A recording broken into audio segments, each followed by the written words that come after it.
Hi friends, இந்த வீடியோவில் நாம் பாண்டியன் ஸ்டோர் சீரியலோட ஒரு ரிவ்யூ பற்றி தான் இந்த வீடியோவில் பார்க்க போகிறோம். அதுக்கு முன்னாடி நம்ம சேனலை சப்ஸ்கிரைப் பண்ணாதவங்க கீழே இருக்கிற சப்ஸ்கிரைப் பட்டனை கிளிக் பண்ணிவிட்டு பக்கத்தில் இருக்கிற பெல் பட்டனையும் கிளிக் பண்ணிடுங்க.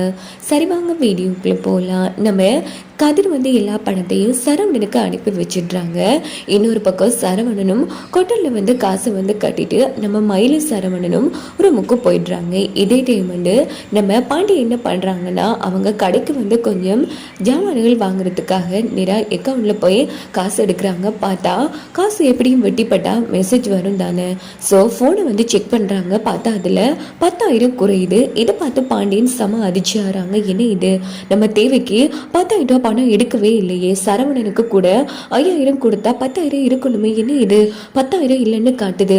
அப்பனா யாரோ எனக்கு தெரியாம திருட்டுத்தனமா இந்த பணத்தை எடுத்திருக்கணும் அப்படின்னுட்டு செம டென்ஷன் ஆயிட்டு பாண்டி என்ன பண்றாங்கன்னா வீட்டுக்கு வராங்க.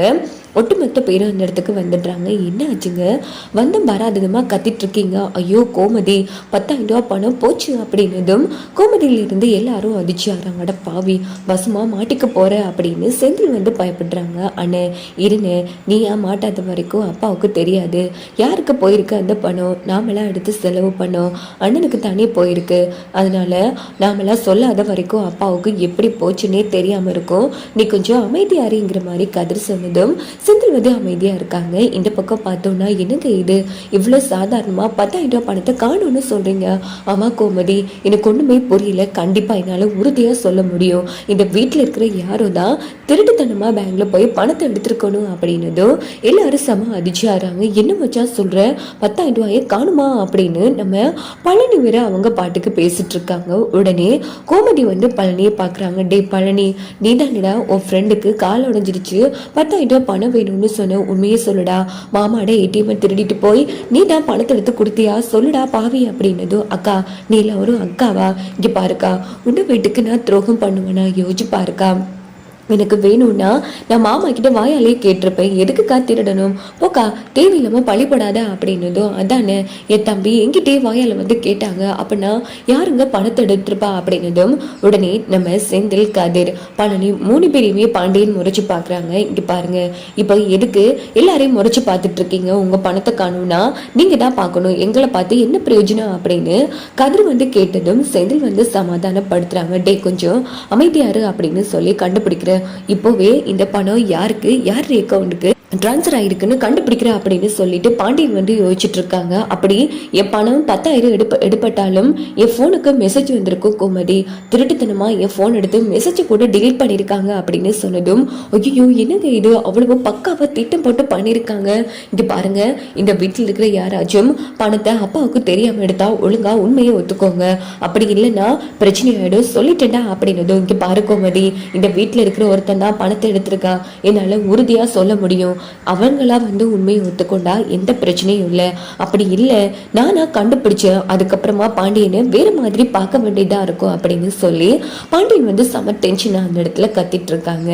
உடனே கதிர் என்ன பண்றாங்கன்னா, வேற வழி இல்லை, பிறகு அண்ணனுக்கெல்லாம் பிரச்சனை ஆயிடும் அப்படின்னுட்டு தான் எடுத்தன்னு உண்மையை ஒத்துக்கொள்ள எடுக்கும்போதோ, இங்க பாருங்க அப்படின்னு சொல்லும்போதோ, டே சும்மா இருந்தா, இங்க பாருங்க நான் தான் பணத்தை எடுத்தேன் அப்படின்னு செந்தில் சொல்லிடுறாங்க. இதுக்கிட்ட எல்லாரும் செம அதிர்ச்சி ஆகுறாங்க. டே செந்தில், என்னடா பேசிட்டு இருக்க, இங்க பாரு, யாரை காப்பாத்துறதுக்கு இப்போ நீ தான் பணத்தை எடுத்தன்னு சொல்ற, அண்ணே என்னடா பண்ற அப்படின்னு கதிர் சத்தம் போட்டதோ, இங்க பாரு, நீ என்ன மதிக்கிறது உண்மையிலே பாசம் வச்சது உண்மையா இருந்தா அமைதியா இருடா அப்படின்னுட்டு, இங்க பாருங்கப்பா, நான் தான் எனக்கு கொஞ்சம் தேவைக்காக பணம் எடுத்தேன், என்ன மன்னிச்சிடுங்க அப்படின்னதும் பாண்டியன் செந்தில் கண்ணத்துல அடிடினா அடிக்கிறாங்க. உடனே மீனா ஏங்க ஏன் இப்படி பண்ணீங்க அப்படின்னு கேக்குறாங்க. ஏன்னா செந்தில் தான் பணம் வேணும்னு சொல்லியிருந்தாங்க இல்லையா, ஒருவேளை செந்தில் தான் எடுத்திருப்பாங்களோ அப்படின்னு மீனாவும் நம்பிட்டாங்க. உடனே நம்ம செந்தில் பொறுமையாரு மீனா, இங்க பாருங்க, நான் எதுக்கு எடுத்தேன்னு கொஞ்சம் கேளுங்க அப்படின்னு சொல்ல வரும்போது, டே நீ எந்த காரணமும் சொல்ல வேணாம், ஒழுங்கு மரியாதையா வீட்டை விட்டு வெளியில போடா, சொந்த வீட்டுல இருந்தே பணத்தை திருடறியே, சி நீ எல்லாம் ஒரு பிள்ளையா, ஏண்டா வாயால அப்பா எனக்கு இவ்வளவு பணம் தேவைன்னா நான் என்ன இல்லைன்னா சொல்ல போறா, ஆமா நீங்க இல்லைன்னு தான் சொல்ல போறீங்க.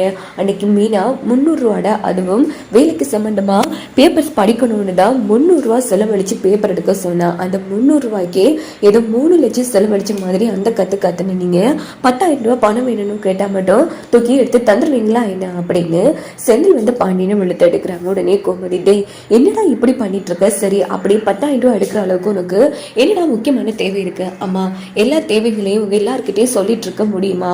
எனக்கு தேவைப்பட்டுச்சு, நான் எடுத்துட்டேன். இங்க பாரு, உன் பிள்ளையும் ஒழுங்கு மரியாதையா என் 10,000 ரூபாய் பணத்தை வச்சுட்டு வெளியில போக சொல்லுடி அப்படிங்கிறது. என்னங்க இது, கேவலம் 10,000 ரூபாய் பணத்துக்காக நம்ம பிள்ளைய வீட்டை விட்டு வெளியில போக சொல்றீங்க? இங்க பாரு, அவன் 10,000 எடுத்தாலும் பிரச்சனை இல்லை, 10 ரூபாய் எடுத்தாலும் பிரச்சனை இல்லை. ஆனா திருட்டு தாண்டி இப்படி ஒரு திருட்டு புள்ள எனக்கு இருக்க வேண்டிய அவசியமே கிடையாது. இங்க பாரு, அவனை ஒழுங்கு மரியாதையா வீட்டை விட்டு போக சொல்லு. திருடினதாவே இருக்கட்டும். அவன் திருடின பணத்துல ஒரு பைசா கூட எனக்கு வேணாம். ஆனா இனிமேல் திருட்டுத்தனமான என் புள்ள இந்த வீட்டுல இருக்கக்கூடாது. அப்படிப்பட்ட புள்ளை எனக்கு தேவையில்லை. ஒழுங்கு மரியாதையா அவனை வீட்டை விட்டு வெளியில போக சொல்லு அப்படிங்கிறது. ஐயோ அவசரப்படாதீங்க, இங்க பாரு கோமதி, உன் புள்ள இந்த வீட்டை விட்டு போகலன்னா நான் எங்கேயாச்சும் தொலைச்சு போயிடுவேன் அப்படின்னதும், அம்மா இருமா, இப்ப என்ன, நாங்க வீட்டை விட்டு போகணும் அவ்வளவுதானே, வாமினா அப்படின்னு சொல்லிட்டு தன்னோட லக்கேஜ்ல வந்து பேக் பண்ணிட்டு இருக்காங்க. இல்லைங்க, எனக்கு இன்னமும் சந்தேகமா இருக்கு, நீங்க வேற யாரையோ காப்பாத்துறதுக்கு தான் தன்மையில பணி போட்டிருக்கீங்கன்னு உண்மையை சொல்லுங்க. நீங்க தான் பணத்தை எடுத்தீங்களா? இங்க பாரு மீனா, எதுவா இருந்தாலும் நம்ம வீட்டை விட்டு வெளியில போய் பேசிக்கலாம் வா அப்படின்னு சொல்லிட்டு பாண்டியன் வந்து லக்கேஜ் எல்லாம் பேக் பண்றாங்க. இங்க பாருங்க, அண்ணன் மேல இந்த தப்பு இல்லை, பணத்தை எடுத்தது நான் தான் அப்படின்னு கதிர் வந்து சொன்னதும் உடனே செந்தில், இங்க பாரு, என்ன காப்பாத்துறதுக்காக தேவையில்லாம ஓ மேல பழி போடாத, சும்மா இருடா அப்படின்னதும், இங்க பாருங்க என்ன பைத்தியக்காரத்தனமா பண்ணிட்டு இருக்க, உண்மையே சொல்லுங்க. இங்க பாருங்க, அண்ணன் ஒன்னும் பணத்தை எடுத்து செலவு பண்ணல, அவர் என்ன பண்ணாரு தெரியுமா அப்படின்னதும் உடனே கதிரோட கையை வந்து பிடிச்சிடுறாங்க செந்தில். இங்க பாரு, என் மேல சத்தியமா நீ எதுவுமே பேசக்கூடாது அப்படின்னதும் கதிர் வந்து செம அதிர்ச்சியாகி ரொம்ப ஃபீல் பண்ணிட்டே இருக்காங்க. எங்க ஏதோ தெரியத்தனமா ஏதோ முக்கியமான தேவை இருந்திருக்கோம், அதுக்கு தான் அவன் பணத்தை எடுத்திருப்பா, ப்ளீஸுங்க தயவு செய்து நம்ம பையனை வீட்டை விட்டு அனுப்பாதீங்க அப்படின்னு கோமதி ஒரு பக்கம் கத்திட்டு இருக்காங்க. இங்க பாரு, அவ எந்த காரணத்துக்காகவும் பணம் எடுத்துக்கட்டும், ஒருத்தங்க உயிரை காப்பாத்துறதுக்காகவும் எடுத்துக்கட்டும், ஆனா அதை என்கிட்ட கேட்டுக்கலாம்ல, இப்படி திருடி இருக்கா, வெக்கமா இல்லையா, உழைச்சி திங்க வேண்டியதுதானே அப்படின்னு ரொம்ப கேவலமா போட்டு பாண்டியை தட்டிட்டு இருக்காங்க. இங்க பாருங்க, நான் நினைச்சிருந்தாலும் உழைச்சி சம்பாதிக்க முடியும், அதான் உங்க கடையில சும்மா வேலை பார்த்துட்டு இருக்கனே, ஒரு சம்பளமாச்சு தாரீங்களா? இல்ல அப்படின்னதும் உடனே பாண்டியன் வந்து செம அதிர்ச்சி ஆகிறாங்க. ஸோ அந்த இடத்துல என்னெல்லாம் கேட்கணும்னு இருக்கோம் நம்ம செந்தில் வந்து கேட்டுட்டே இருக்காங்க. டே கொஞ்சம் அமைதியா இருடா, நீ பணத்தை திருடனியா சொல்லு, கண்டிப்பா நீ எடுத்திருக்க மாட்டடா, எனக்கு தெரியும், உண்மையை சொல்லு செந்தில். இங்க பாருமா, நான் அம்மா பணத்தை எடுத்தேன், அதான் உன் பொருசைனை வீட்டை விட்டு போக சொல்லிட்டார்ல, நான் போறேம்மா, ஆனா கண்டிப்பா என் நினைவுகள் ஒன்று சுத்தித்தாமா இருக்கும் அப்படின்னுட்டு நம்ம செந்திலும் மீனாவும் வீட்டை விட்டு போறாங்க. மாப்பிள்ள சொல்றது கேளுடா, ஏண்டா இப்படி பண்ற மச்சான், இங்க பாரு மச்சான், நீ ரொம்ப தப்பு பண்ற அப்படின்னு சொல்லி பழனி ஒரு பக்கம் சொல்லிட்டு இருக்காங்க. இங்க பாரு, அடிச்சேன்னா யாருமே அவனை பார்க்க கூடாது, கதவை போட்டு கோமதி அப்படின்னு கோமதி வந்து